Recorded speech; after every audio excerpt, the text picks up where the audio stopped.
سلام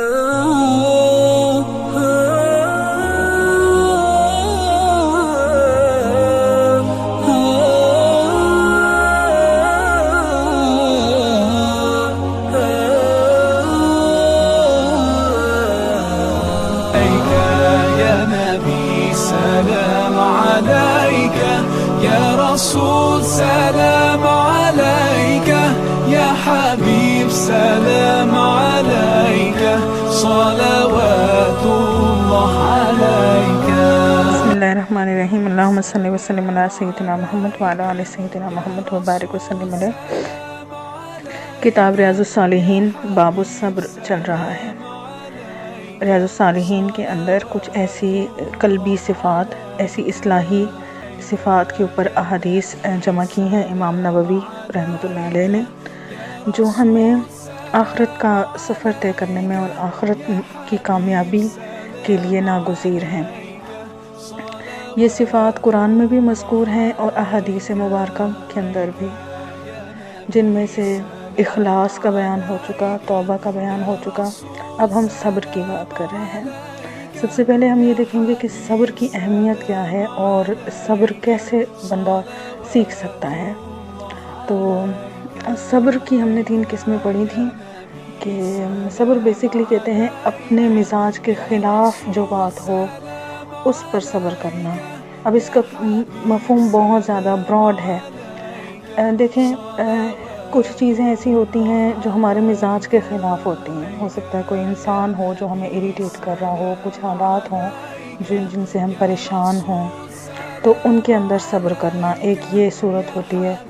دوسرا صبر ہے اللہ کی عبادت پہ صبر کرنا، اس کی اطاعت پہ صبر کرنا. مثال کے طور پہ روزہ رکھنا، یہ انسان کی نیچر میں نہیں ہے، انسان کو پسند نہیں ہے بھوکا پیاسا رہنا، لیکن اللہ کی اطاعت اور عبادت کے لیے صبر الطاعات اس کو کہتے ہیں، اللہ کی عبادت پر صبر کرنا. پھر صبر عن المعاصی آ جاتا ہے، یعنی گناہوں پر صبر کرنا. وہ چیزیں جو انسان کو پسند ہیں، انسان لائک کرتا ہے، جیسے میوزک ہے، فلمیں ہیں، اپنی پسند کے ڈریسز ہیں، تو ان کو اللہ کی رضا کے لیے چھوڑ دینا، یہ صبر کی تیسری قسم ہے. ہم احادیث دیکھ رہے تھے، ہم حدیث نمبر 43 سے آج ہم نے پڑھنا ہے. حدیث شریف کا ترجمہ ہے حضرت انس بن مالک رضی اللہ تعالیٰ عنہ بیان کرتے ہیں کہ نبی کریم صلی اللہ علیہ وسلم نے ارشاد فرمایا کہ جب اللہ تعالیٰ اپنے کسی بندے کے ساتھ بھلائی کا ارادہ فرماتا ہے تو دنیا میں اس پر بلائیں جلدی نازل فرما دیتا ہے. یعنی دنیا میں جو ہمارے اوپر کسی بھی قسم کی مصیبتیں یا تکلیفیں یا پریشانیاں آتی ہیں تو وہ ہمارے اعمال کا کچھ نقد بدلہ ہوتا ہے، یا پھر ہمارے درجات کی بلندی کے لیے اللہ تعالیٰ کی ایک پلاننگ ہوتی ہے کہ جن درجات کو ہم خود اپنی کوشش سے نہیں پا سکتے تو اللہ تعالیٰ وہاں تک ہماری اسپریچول رسائی جو ہے ہمارے لیے آسان بنا دیتے ہیں. اور اللہ تعالیٰ مزید حدیث کا ترجمہ ہے جب اپنے کسی بندے کو برائی میں مبتلا کرنا چاہتا ہے تو اس کو اس کے گناہ میں ڈھیل دے دیتا ہے، یہاں تک کہ قیامت میں اس سے اس کا مواخذہ کرتا ہے. آپ صلی اللہ علیہ وسلم نے فرمایا کہ ثواب کی زیادتی مشقتوں کی زیادتی کے ساتھ ہے، اور اللہ جب کسی قوم کو محبوب رکھتا ہے تو ان کو آزمائش میں ڈال دیتا ہے.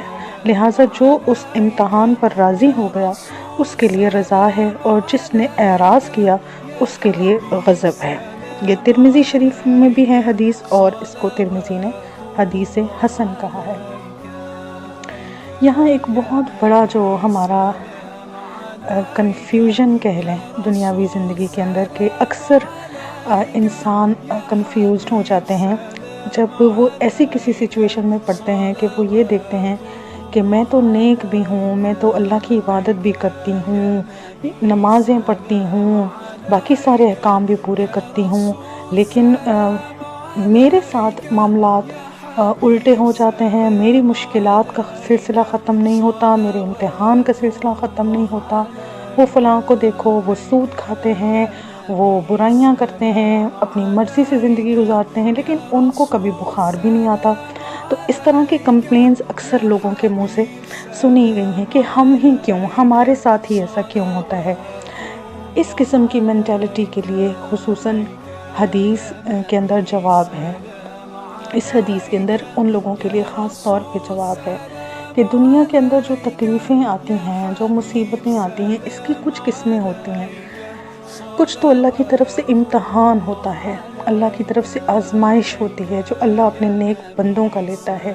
یہ آزمائش کسی بھی صورت میں ہو سکتی ہے، اپنے کسی پیارے کی موت کی صورت میں ہو سکتی ہے، اپنی کسی محبوب چیز سے ہمیں آزمایا جا سکتا ہے کہ کوئی چیز ہے، کوئی انسان ہے جو ہمیں بہت محبوب ہے اور وہ ہمیں مل نہیں سکتا، تو اس پر اللہ کے لیے صبر کرنا. اسی طریقے سے ویلتھ کے اندر کہ آپ کی ویلتھ کا خدا نخواستہ کوئی نقصان ہو جاتا ہے یا پھر کوئی بیماری بھی آزمائش ہو سکتی ہے، تو ہم کیسے دیکھیں کہ ہم جس تکلیف میں ہیں وہ آزمائش ہے یا عذاب ہے.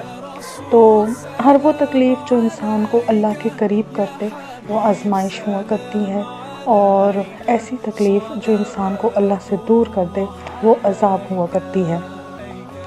حدیث شریف کے الفاظ بہت قیمتی ہیں.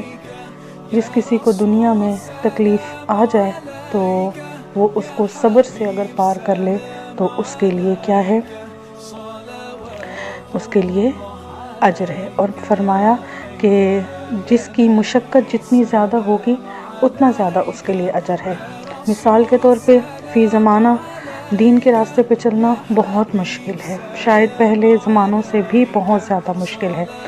تو جتنا مشکل ہوگا، جتنی مشقت ہوگی، جتنی تکلیف ہوگی، اتنا زیادہ اجر بھی بڑھے گا. يا رسول سلام عليك، يا حبيب سلام عليك، صلوات